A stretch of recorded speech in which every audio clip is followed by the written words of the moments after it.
کہ جمعے کے دن درود شریف پڑھنا عام دنوں سے زیادہ افضل ہے۔ اسی وجہ سے ہمارے اکابر کا ہمیشہ سے معمول رہا ہے، جو ہم نے دیکھا بھی ہے کہ وہ جمعے کے دن خاص طور پر عصر کی نماز کے بعد درود شریف پڑھنے کا بہت زیادہ اہتمام کرتے ہیں، اور جب وہ عمرے کے لیے یا حج کے لیے جاتے ہیں تو بھی مسجد نبوی میں اکثر وہ میں نے دیکھا اپنے بڑوں کو کہ وہ عصر کی نماز کے بعد نا مسجد نبوی میں صرف درود شریف ہی پڑھتے ہیں بیٹھ کے۔ ایک تو وہ جگہ ایسی ہے کہ جہاں سید الانبیاء صلی اللہ علیہ وسلم کا روضہ اطہر ہے سامنے، اور پھر وہاں جمعے کا دن بھی ہو تو، اور پھر عصر کی کا وقت جو ہے وہ قبولیت کا وقت ہوتا ہے جمعے کے دن، جیسے کہ حدیث میں آتا ہے نا جمعے کے دن ایک گھڑی ایسی ہوتی ہے جس میں دعا رد نہیں ہوتی، تو جمہور علماء اس طرف گئے ہیں کہ اس سے عصر کا ٹائم مراد ہے، اگرچہ اس میں اختلاف ہے لیکن جمہور اس طرف گئے ہیں کہ عصر کا وقت مراد ہے۔ تو جمعے کے دن عصر کے وقت درود شریف کا اہتمام کرنا چاہیے، اور ویسے بھی اگر آپ کو عصر کے وقت ٹائم نہیں ملتا تو جمعے کی نماز کے لیے آپ وقت سے بہت پہلے آ جائیں، نہا دھو کے تیار ہو کے اگلی صف میں بیٹھیں، اور خطیب صاحب کا بیان شروع ہونے سے پہلے آپ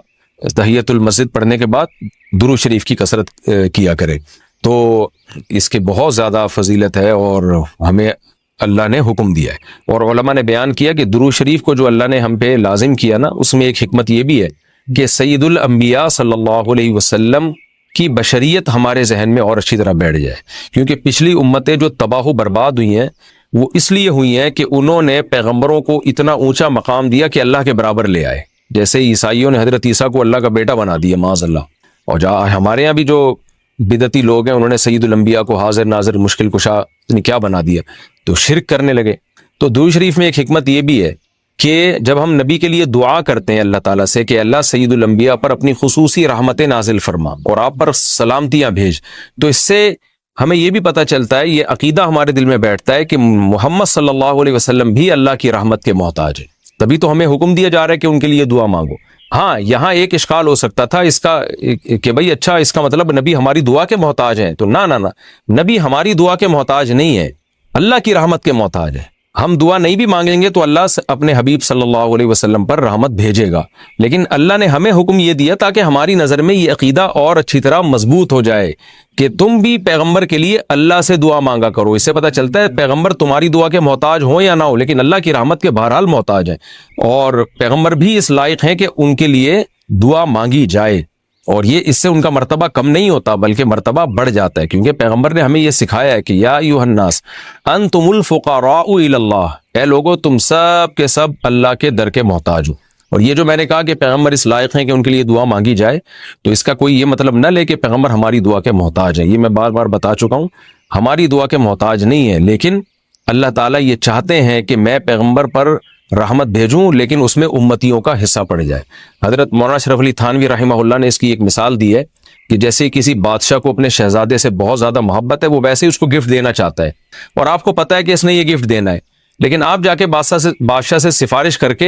کر دیتے ہو کہ بھئی ان کو یہ گفٹ دے دو۔ اس میں آپ کا مقصد یہ ہوتا ہے کہ بادشاہ نے تو کرنا ہی ہے، تو بادشاہ کے دل میں ہمارا مقام بھی بڑھ جائے گا کہ دیکھو جو کام میں چاہتا ہوں تو یہ بھی مجھ سے وہی چاہتا ہے، اور اس سے نبی صلی اللہ علیہ وسلم سے بھی آپ کا تعلق بڑھ جائے گا، اور یعنی جو شہزادہ ہے نا اس سے بھی تعلق بڑھ جائے گا آپ کا۔ تو جب ہم اللہ سے دعا مانگتے ہیں نبی کے لیے تو ہمارا اللہ کا ریلیشن بھی بڑھتا ہے، اس سے اللہ خوش ہوتا ہے کہ دیکھو میرے حبیب کے لیے یہ بھی مجھ سے کہہ رہے ہیں رحمت بھیجنے کا، اور سید الانبیاء سے بھی ہمارا تعلق بڑھ جائے گا۔ قیامت کے دن یہ چیز سفارش میں معاون اور مددگار ہو سکتی ہے۔ ان الذین یؤذون اللہ ورسولہ، بے شک وہ لوگ جو اللہ اس کے رسول کو تکلیف پہنچاتے ہیں، اللہ کو تو ظاہر ہے کوئی تکلیف نہیں پہنچا سکتا، یہاں بھی مجازاً اس کو تکلیف سے تعبیر کیا، اللہ کے حکام کی نافرمانی، اور یعنی اللہ نے اپنے رسول کی تکلیف کو اپنی تکلیف قرار دیا ہے۔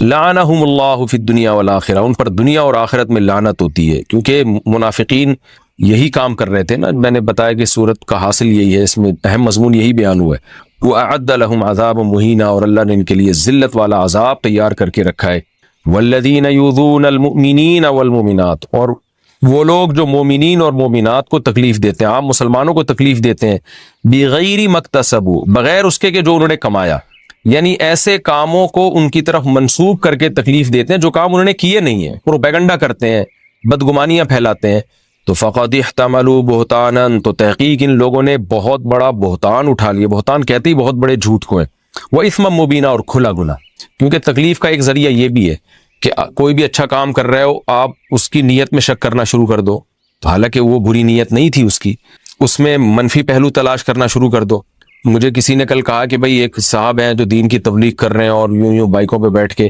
شو مار رہے ہیں. میں نے کہا بھائی یہ ضروری نہیں کہ شو مار رہے ہو, وہ نوجوان طبقے کو اپنے قریب کرنے کے لیے ہو سکتا ہے یہ کر رہے ہو, کہ نوجوان طبقہ اسی طرح سے بائکوں کے ذریعے قریب آ جائے گا. تو دل کی حالت تو کسی نے نہیں دیکھی نا, تو ہم فوراً کسی کے عمل کو نیگیٹو کیوں لے کے چلے جاتے ہیں. تو اس میں بہت احتیاط کی ضرورت ہوتی ہے کہ آپ نے کسی کی طرف وہ عمل منسوب کر دیا جو